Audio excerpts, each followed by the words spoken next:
Hello, readers, and welcome back to Quarantine Literacy. I'm so happy to see you again, and happy Monday. Today, we are starting a brand new theme, and I thought that it was time for us to do something kind of fun. Do you agree? I thought so. We are this week going to do a character study. So, we're not going to look at just one character. Although that would be really fun because we could just go so deeply into a character and talk about all of the challenges that they face and all of the character traits that we see and how they change across a book. And we should do that sometime.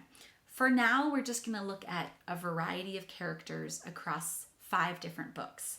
And we are starting with one of my favorites. You already know this author, Mo Willems. I told you he's one of my favorite authors. And that also, I used to live in the same neighborhood as him, so that's kind of a cool connection.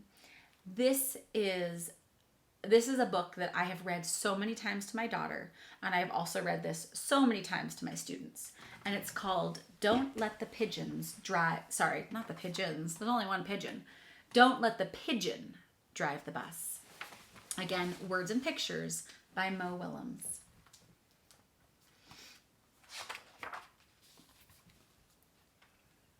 Hi, I'm the bus driver. Listen, I've got to leave for a little while, so can you watch things for me until I get back? Thanks.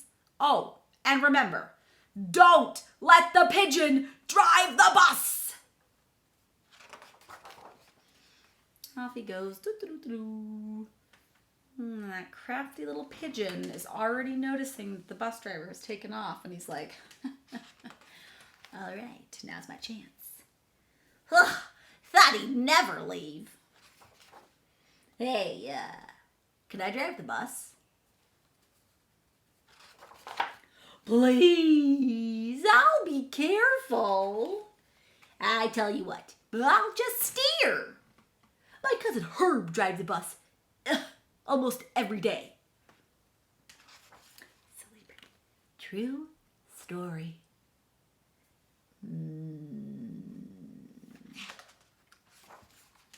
Vroom, vroom, vroomy, vroomy, vroom, vroom, pigeon at the wheel. Silly pigeon. No? I never get to do anything. Hey, I've got an idea. Let's play Drive the Bus. I'll go first. Come on, just once around the block. I'll be your best friend. How about I give you $5? No fair. Bet your mom would let me. What's the big deal? It's just a bus. I have dreams, you know. Fine. Let me drive the bus.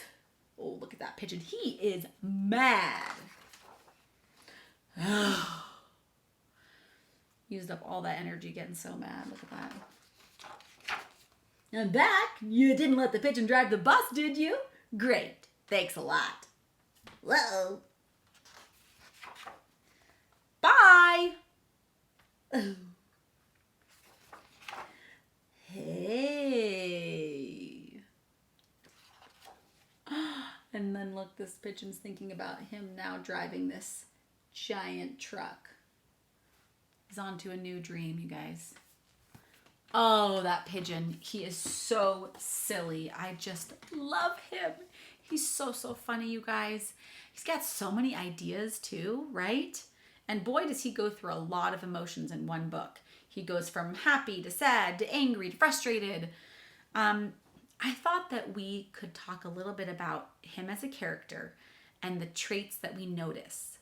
So good readers, which you all are, when they're trying to determine who their character is, they think about 3 things. They think about what the character does with their body, right? Like how they're moving around in space, what they say with their words, and what they're thinking.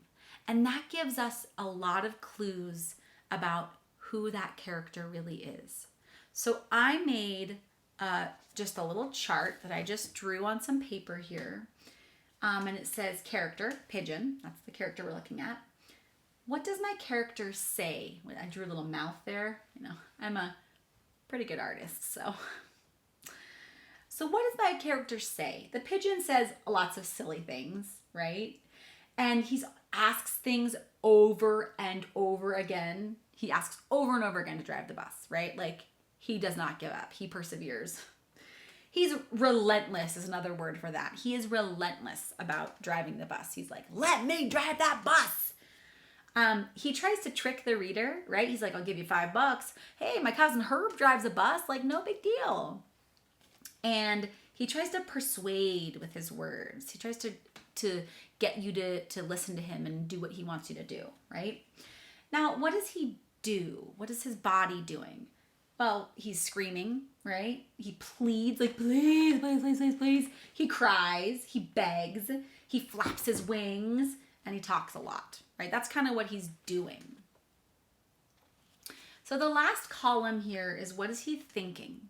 Now, we have a bit of a window into what we think the character is thinking. We don't always know. Sometimes the author will write, what the character is thinking. In this book, it doesn't explicitly say what he's thinking, but we have a pretty good idea from the pictures and from his actions. So, and you could say this too, this is like action, right? What he's doing. So, he's thinking about like what he can say to persuade you. He's trying to figure out, maybe I could like tell the reader that I'll give them $5. Maybe if I tell them that, I have some experience with this, if I tell them it's not a big deal. He's really trying to figure out what he can say to persuade you. He's got lots of ideas for why he should drive the bus in his head. He's got all these reasons listed, right? Oh, reasons, there we go. Reasons for why he should drive the bus.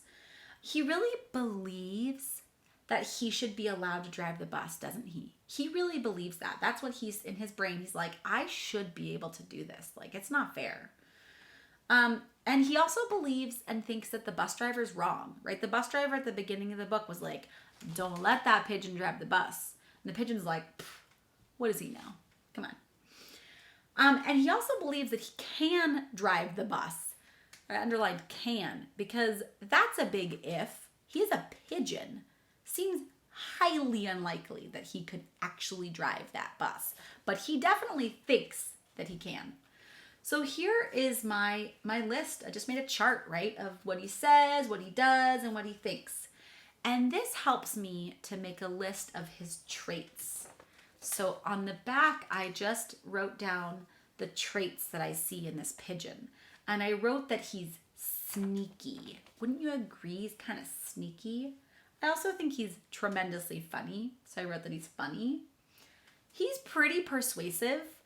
I mean, I gotta say, there were a couple moments where I was like, maybe we could just let him drive the bus for like a minute. He's crafty. He's got lots of ideas. He's emotional. As I said, he goes from happy to sad to frustrated to angry and back to like calm again in this span of one book. He's creative. He definitely comes up with lots of reasons why we should let him drive the bus. And he's kind of a dreamer. Don't you think he's kind of a dreamer? Especially at the end. He's already moved on from the bus because he's like, well, I'm not getting any traction with that. So maybe I'll try to drive this big rig. Maybe that's my dream. And I left some blank here because I'm still thinking about him as a character. And I'm kind of reflecting back on the book and thinking about, who he really is. And I don't necessarily have that all figured out yet. I might want to go back and reread the book to really get a sense of what he's like as a character. So tonight, readers, or today at some point, if you want to read a different book about another character and come up with your own trait chart or your web of traits, you could do that, or you could make one for the pigeon. But I would love to see you guys being really thoughtful about characters and how they behave, because it's super, super fun to read books, but it's even more fun to get to know characters as if they're like actually our friends. Okay, readers, so that was day 1 of our character study. I can't wait to see you tomorrow. Bye.